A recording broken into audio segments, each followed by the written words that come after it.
Good morning, you guys, and welcome back to Books by Brit TV. I'm your host, Brit. Y'all gonna be cooking a little breakfast with me, and we're gonna be talking about Charlie and the Chocolate Factory. See, y'all listen. I was this past time I done read a lot of stuff, y'all. I read a lot. It was just like something came over me, and I think I probably read the most books in a short period of time ever in my life from May to August this year. I think I read like 52, 53 books. Quick succession. But y'all look, I'm trying to, this is just a regular chocolate cake. Look, y'all, it don't look all that good.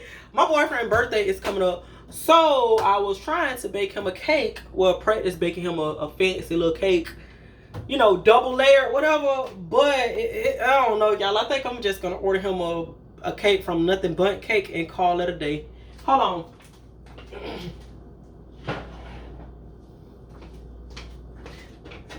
Because I'm a perfectionist and I don't like my stuff to be looking on any type of way, y'all. I'm just being honest. But anywho, so yeah, y'all, I read, I watched Willy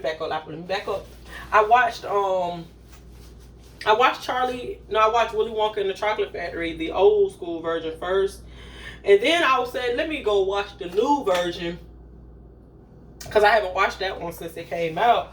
Well, not since it came out. I haven't watched it since I was a kid, right? So I watched the new version. And then I said, you know what was his thought process when he actually wrote this book? I was going to look for interviews with Roald Dahl.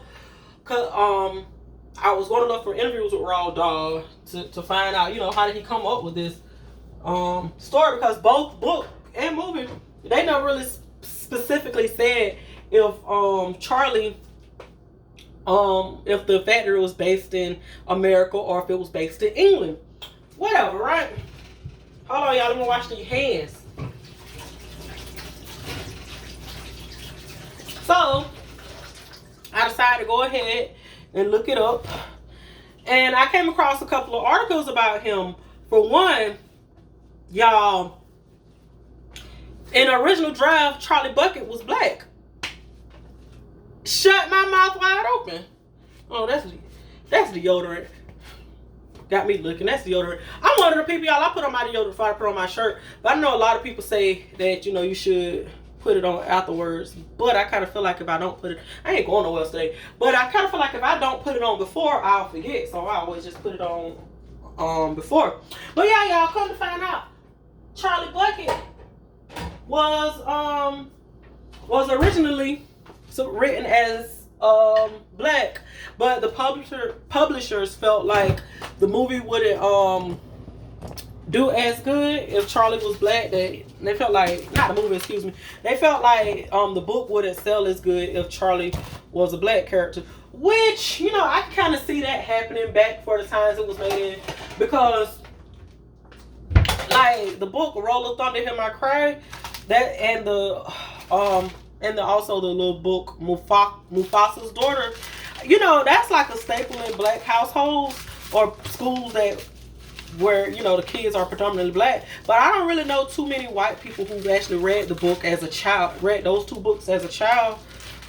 You know, I know that they read them as an adult, but not so much as a child. So I can see why the publishers felt like it wouldn't sell as good if Charlie had been black. But, you know, finding that out, I can't unsee Charlie being black now, you know. And also, apparently, you know, there was a huge hoopla because in the original draft, which I'm hoping to get a copy of, y'all, I found a website that's auctioning it off, and I put in my little bid, so I don't know if I'm gonna get it though, because I know people who be on the websites for real, they be spending money on those type of books. But I want to read the original draft, because in the original draft, the Oompa Loompas was actually written as African pygmies. Now, that's where I draw the line at. And what happened was the NAACP, when they found out that a movie was being made, you know, they reached out to him to implore Roald Dahl to implore that he change the African pygmies to something else, because they felt like Willy Wonka bringing the Oompa Loompas over his ship to come work in his factory was akin to American chattel slavery. And, you know, he understood what they were saying and decided to change it. Now, what's interesting, though, is when the book was first published, the NAACP, they raised hell about it. They were like, how you going to have us come over here and try to glorify us because you got us working in your factory, blah, blah, blah. You know, the same BS they try to do now that we, you know, free. So, and Roald Dahl, like, F that, y'all don't tell me what to write. This is my story. This is my book. You don't tell me what to write. But he ain't say that, y'all. That's just me. But once the movie was about to come out, he actually met with them and understood where they was coming from, and you know, everything was everything after that. So but yeah, I thought that was interesting. So he went back and rewrote the book and described the pygmies or the Oompa Loompas as having fair skin, which was awesome. But you know, in the 2000 version of the movie, the Oompa Loompas was all played by Deepak Roy, I believe, and he's an Indian guy. So I mean, you know, people can feel how they feel about that, but I don't know if it was a fuss raised because I didn't actually look to see if there was one raised about that. Hold on, y'all.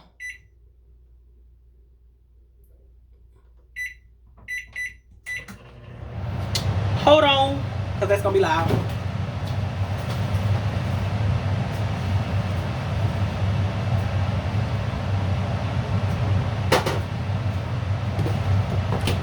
In the stairway to heaven, stairway to heaven, and we're going step by step, and we're going step by step. Ooh.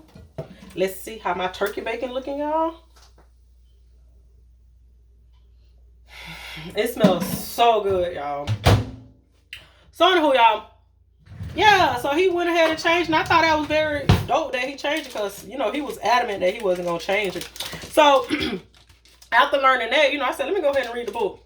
And I read The Witches, Big Friendly Giant, James and the Giant Peach, and Matilda. And I haven't read any of those books since I was a child. But, y'all, I felt that same wonderment, magic, all of that, like, reading the book at 30. Like, I felt everything. It felt like that so much more. And particularly about Willy Wonka, Charlie and the Chocolate Factory, knowing that he was originally written as black. I can't unsee it. Like, all I can picture is my baby brother Lloyd and my grandpa walking through the factory, touring it together. Like, that's what I picture now when I think of Willy Wonka and the Chocolate Factory. And, you know, y'all, I would love to see a movie made with Charlie Bucket being black. However, and I don't want it to be like an urban storytelling, right? Like, I don't want it to be like how they did The Wiz, The Wiz was a good movie. Like, I ain't saying that. The Wiz is my junk. But I just don't want it to be where they make it all about him, you know, how to say it, y'all. I know y'all know where I'm coming from, but I don't want them to make it where it's all about just being black versus he just a poor kid living in America, right? So I don't really know how I'm trying to get that to come out. But I don't want it to be like that. I don't want it to be, oh, everything is hip hop, jazz, and stuff like that. I don't want it to be like that. I want it to stick to the story. I just want him to be black. Yeah, because The Wiz is alright, but when I rewatch The Wiz, y'all, I really find myself skipping through a lot of it just to hear the music. Whereas, like, right now, I love Charlie and the Chocolate Factory. I don't skip through it. I actually watch the movie. I want it to be like that. Like, it's not just something that we watch because we like the music, right? I want to like the story. So, that's my thoughts on that. But, y'all, Charlie and the Chocolate Factory was such a good and awesome read. And the thing I liked most about it was because it didn't end like on a good note where everybody learned from their mistakes and lived happily ever after, right? We didn't see Mike TV learn not to like TV and learn to, you know, grow to appreciate books. We didn't see Veruca Salt, you know, stop being a brat or anything like that. So That's one thing I did love about the actual book. So, and the book ends with Charlie, inheriting the factory and them going home to meet his parents and telling them the good news or whatever. But it was a really awesome, awesome, y'all. I just lost my train of thought. It was awesome. But yeah, y'all, then I read Matilda. And I read Matilda in the day sitting. And Matilda is even better at 30. Like, I still watch the movie. I ain't gonna lie, y'all, even though I haven't watched that movie in probably a good 2-3 years. Cause I gave the DVD to my homegirl and she ain't never gave it back. But even though I still love like watching movies, I hadn't read the book since I was a kid. And reading the book again as an adult, it hit that much harder, y'all. I'm telling y'all, some books hit a little harder when you become an adult. Especially when you ain't looking for reason to be upset about the book. Like, I think sometimes people be looking for stuff. Like, But yeah, like it was a really good hit. But I ain't gonna lie, y'all. When I was reading the Trunchbull, now I kept picturing the Trunchbull as a Jamaican nanny. Like, I ain't gonna say Jamaican. I kept picturing Miss Trunchbull as a black lady.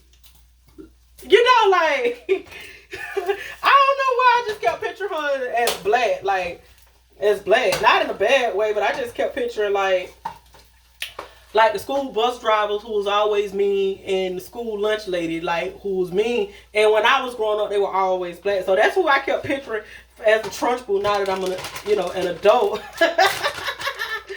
But, whatever that lady name is, Pam Ferris, whatever, she did a good job as playing the Trunchbull, because the Trunchbull in the book, actually, she was too nice in the movie. Well, no, she was just right. Because the Trunchbull in the book was one to be played with. And Miss Trunchbull let Matilda them play with her a little much in the book. I mean, the movie, she let them play with her a little too much in the movie. Because Trunchbull in the book didn't play. But yeah, y'all, James and the Giant Peach, that hits even better. I can't wait to, like, because I didn't get to see my nephews this summer, y'all, because it's been rough. I got to see them last year, but this summer, for some reason, has been extra rough on me, so I didn't actually get them. But I can't wait to get them, and then we have story time this summer, and we read the books. I mean, well, whenever I get them. But we have story time, and then we get to watch the movies and books. I cannot wait to do that with them, with Roald Dahl stuff, because I don't think they've ever seen, I know AJ has seen The Witches, but I don't think Toot ever seen any of them. I don't think he ever seen any of them, but yeah, we're going to definitely watch and read that soon when we get together again. But yeah, y'all, my breakfast is done. Turkey, bacon, and eggs with cheese.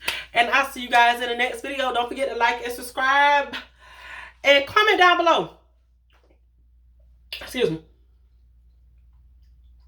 Comment down below your favorite Roald Dahl books and some of the stuff that you found yourself reading this year. And I'll see you guys in the next video.